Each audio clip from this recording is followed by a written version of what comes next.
Good morning, students. Today we are going to discuss the second part of banking transaction.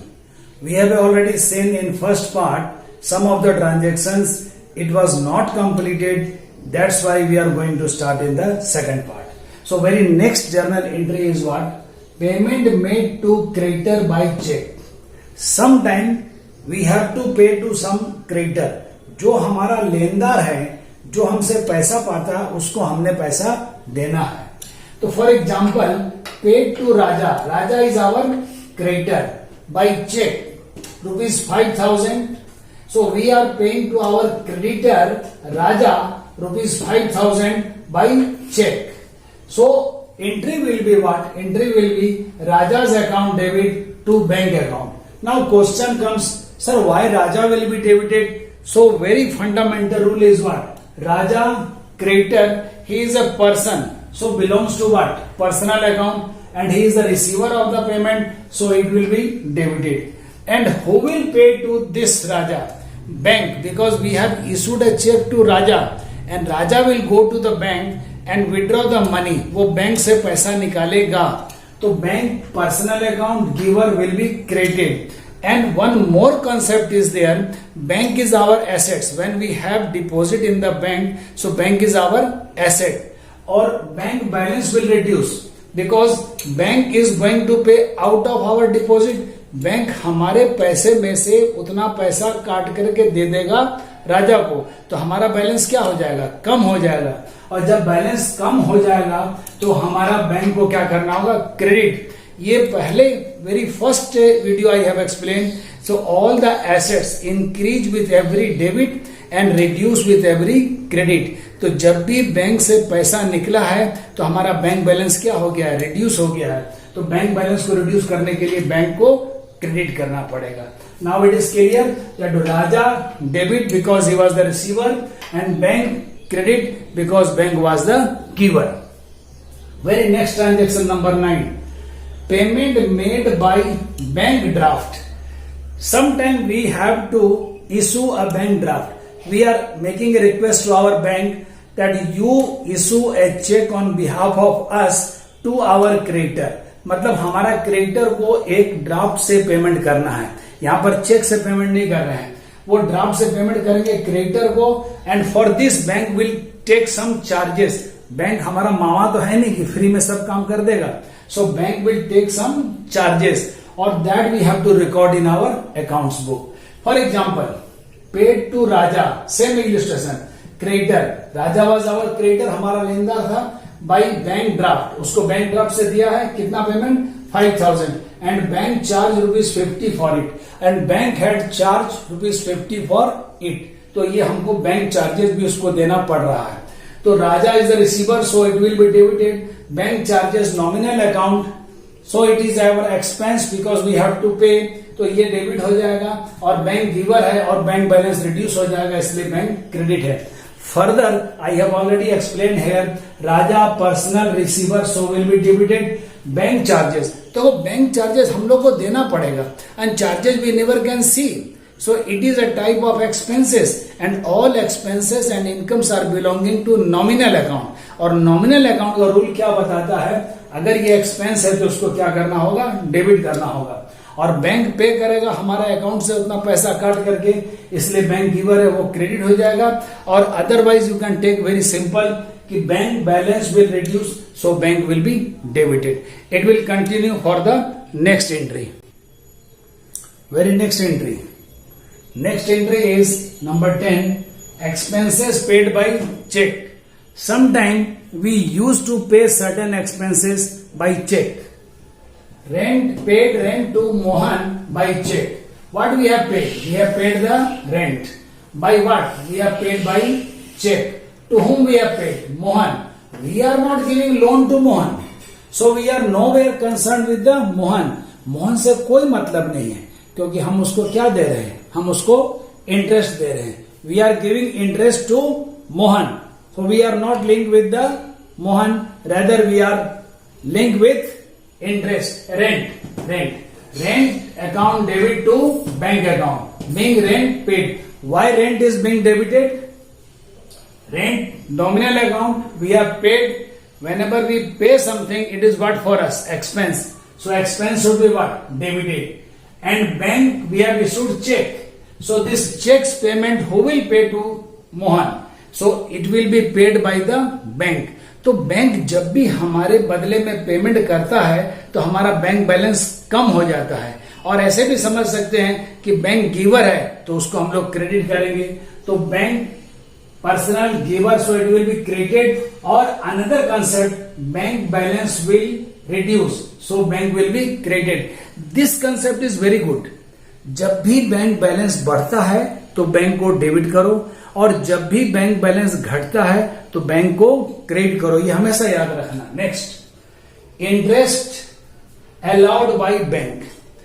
Interest allowed by bank मतलब bank ने हमको interest दिया, तो कभी भी बैंक पैसा देने, इंटरेस्ट देने हमारे घर में नहीं आएगा। Rather what he will do, it will do, bank will deposit this amount in our account. तो बैंक अलाउ करेगा 1000 for interest, so it will be deposited in our bank account. तो हमारा बैंक बैलेंस क्या हो जाएगा? बढ़ जाएगा। और बैंक बैलेंस क्या करने से बढ़ता है? डेबिट करने से बढ़ता है। और interest is nominal account, it is income for us, so will be credited. तो यहां देखो, bank balance increased, bank balance बढ़ गया। बैंक हमको 1000 रुपया इंटरेस्ट दिया, तो हमारा बैलेंस 1000 रुपया से बढ़ गया, इसलिए बैंक को हम डेबिट कर दिए बढ़ाने के लिए। और इंटरेस्ट नॉमिनल अकाउंट है, इनकम है। क्यों?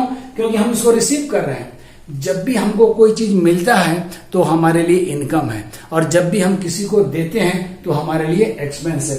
तो इनकम को हम क्रेडिट करेंगे as per nominal account, interest should be credited. Next transaction, interest charge by bank. कभी कभी हम लोग बैंक से कुछ लोन ले लेते हैं या हम लोग का ओवरड्राउन हो जाता है, तो उस सिचुएशन में बैंक हमसे इंटरेस्ट लेता है। तो बैंक चार्ज ₹800 फॉर इंटरेस्ट। यहां पर बैंक ने हमसे इंटरेस्ट लिया है, तो जैसे बैंक हमको इंटरेस्ट देने के लिए हमारे पास नहीं आएगा, उसी तरह लेने के लिए भी हमारे पास नहीं आएगा। बैंक क्या करेगा? Bank will reduce this much amount from my bank account, और हमारा बैंक बैलेंस क्या हो जाएगा? घट जाएगा। And what we are suppose to pay to the bank? Interest. तो देखो, इंटरेस्ट नॉमिनल है, हम लोग पेड करना है, इसलिए एक्सपेंस है। एक्सपेंस को क्या करना होगा? डेबिट करना होगा। और बैंक बैलेंस उसके चलते क्या हो जाएगा? रिड्यूस हो जाएगा। तो जब भी बैंक बैलेंस रिड्यूस होगा तो हमारा बैंक बैलेंस घटेगा। अभी हम समझाए थे, बैंक बढ़ने से डेबिट किया जाता है और बैंक घटने से क्रेडिट किया जाता है। इसको एकदम याद कर लो। बैंक बैलेंस इंक्रीज तो bank is equal to debit, bank balance reduce तो bank is equal to credit. तो यहां पर एंट्री क्या हो गया? Interest account debit to bank. Why debited? Because we have paid, it is expense for us, and bank balance is reduced, so it is credit. Next entry I will continue. Next entry, amount collected by bank on behalf of customer. Sometime our bank is collecting some amount on behalf of us. हमारे बदले में bank collect करता है। Bank has collected dividend. Dividend मतलब होता है जब किसी कंपनी का शेयर खरीदा जाता है तो उसके बदले में कंपनी अपने प्रॉफिट का एक हिस्सा, a part of its profit, company gives to the shareholder, that is technically known as dividend. 5000 for us, हम लोगों के लिए बैंक ने कलेक्ट किया, तो बैंक का मैनेजर इसको कलेक्ट करने के बाद अपना पॉकेट में नहीं रखेगा, it will be deposited in our bank account. तो देखो क्या है, bank balance increase, so bank will be debited. Why bank balance will increase? कि बैंक हमारे बिहाफ में कलेक्ट किया है और हमारे अकाउंट में जमा कर दिया, तो हमारा अकाउंट का बैलेंस क्या हो रहा है? बढ़ रहा है, इसलिए हम लोग बैंक को क्या करेंगे? डेबिट करेंगे। और डिविडेंड क्या है? वो नॉमिनल अकाउंट है। डिविडेंड वी कांट सी और टच। डिविडेंड नॉमिनल अकाउंट है और हम लोग को मिल रहा है, we are receiving it, so it is income for us. और इनकम को हमेशा हम लोग क्या करते हैं? क्रेडिट करते हैं। तो एंट्री क्या हो गया? Bank account debit because our balance is increase, and to dividend income, so it is what? Credited. Bank dividend collected by bank. Very next entry, bank paid on behalf of customer. Sometime we ask or we made a request or we give an standing order instructions to the bank, say you pay on behalf of us. तो bank paid insurance premium for business ₹2000। अब हमारे insurance का premium है वो हमारे behalf में bank paid कर रहा है। तो बैंक जब भी पेड करेगा तो बैंक हमारे अकाउंट से उतना पैसा काट लेगा।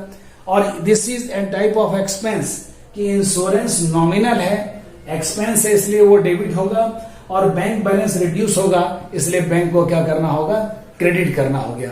तो फाइनली एंट्री क्या आ गया हम लोगों का, insurance account debit to bank account. Insurance expense था इसलिए डेबिट हुआ, और बैंक बैलेंस रिड्यूस हो गया इसलिए क्रेडिट हुआ। Next transaction, bank charges charged by bank. Bank charges charged by bank. Bank हमारे बिहाफ में बहुत से काम करता है, हमारा डिविडेंड कलेक्ट करता है, हमारा चेक का पेमेंट करता है, हमारा चेक को क्लियरेंस करवाता है। So for all such type of work which is done by the bank, bank is suppose to get some interest, some charges from us. क्योंकि बैंक तो प्रॉफिट के लिए अपना काम करता है, तो हम लोग को ये चार्जेज या एक्सपेंसेस बैंक को देना होगा। तो bank charge ₹800 for bank charges. So bank has done lot of work on behalf of us, so bank will charge some amount from us. तो अब ये जो बैंक चार्जेस है, तो bank charges is nominal account. Bank charges क्या है, देखो nominal account है which we are suppose to pay to the bank. Expense है इसलिए हम लोग क्या करेंगे, इसको डेबिट। और बैंक जब भी पेड करेगा it will reduce our bank balance. So bank balance reduce, तो bank is equal to what, credited. तो यहां पर आ गया bank charges as expenses, so it will be debited, and to bank क्योंकि हमारा बैंक बैलेंस रिड्यूस हो गया। So bank charges charge by bank.